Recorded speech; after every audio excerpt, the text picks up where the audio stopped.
त्यामुळे ते शरद पवारांच्या कार्यक्रमात सहभागी होऊ शकतात.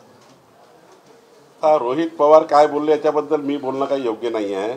आमचे प्रवक्ते बोलतील रोहित पवाराबद्दल, मी काही बोलणं योग्य नाही आहे. निवडणुकीची तयारी एकूणच कशी सुरू आहे? तुमचा आढावा सुरू आहे प्रत्येक मतदारसंघाचा, कशी तयारी करतात? मी संपूर्ण 46 लोकसभेमध्ये जाऊन आलो आहे मागच्या 3 महिन्यात. 2 जालना आणि बीडची लोकसभा माझी प्रवास आता आहे. या 46 लोकसभेत जेव्हा प्रवास केला तर या महाराष्ट्राची संपूर्ण जनता म्हणजे आर्थिक दुर्बल असतील, मागासवर्गीय असतील, शेड्यूल ट्राईब असतील, ओबीसी असतील, मराठा असतील, 18 पगड जाती, सर्व समाज मोदींच्या मागे उभा आहे.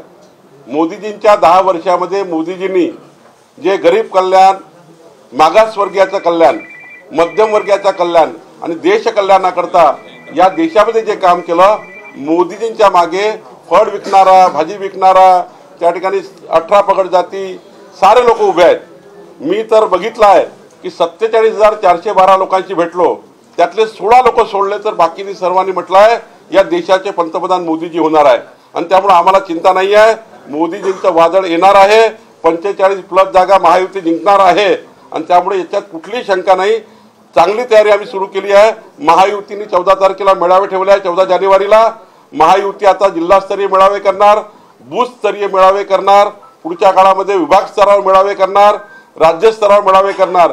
आमच्या महायुतीच्या 13 पक्षाचे सर्व पदाधिकारी नेते प्रचंड ताकदीने या महायुतीच्या मोदीजींच्या नेतृत्वातल्या निवडणुकीमध्ये देशाचे पंतप्रधान मोदीजी व्हावे म्हणून काम करणार आहे. ज्या जागेवर आता भाजपचे खासदार आहेत सिटिंग, त्या जागा भाजपच लढणार आहेत का की काही जागांचा अदलाबदल होईल सीट शेअरिंग मध्ये? बघा, आमचा एकच फॉर्म्युला आहे, आमच्या नेतृत्वाने ठरवला आहे. जी जागा जिंकेल त्याकरता कुठलाही कॉम्प्रोमाइज करायचं नाही. आमचाही काही फार आग्रह नाही, पण आमचं पार्लमेंटरी बोर्ड आणि आमच्या राज्याचे नेते देवेंद्रजी हे ज्या पद्धतीने ठरवतील त्या पद्धतीने केंद्रीय पार्लमेंटरी बोर्ड आणि आमचे 3ही नेते एकनाथजी आणि अजित पवारजी समन्वयाने बसतील. या तिघाचाही समन्वय करून केंद्रीय पार्लमेंटरी बोर्ड जो निर्णय घेईल. पण एक मात्र आहे, ज्याला जी जागा मिळेल त्या जागेवर 51% मतं मिळतील. भाजपा पूर्ण ताकद अजितदादांना देईल. भाजपा पूर्ण ताकद एकनाथ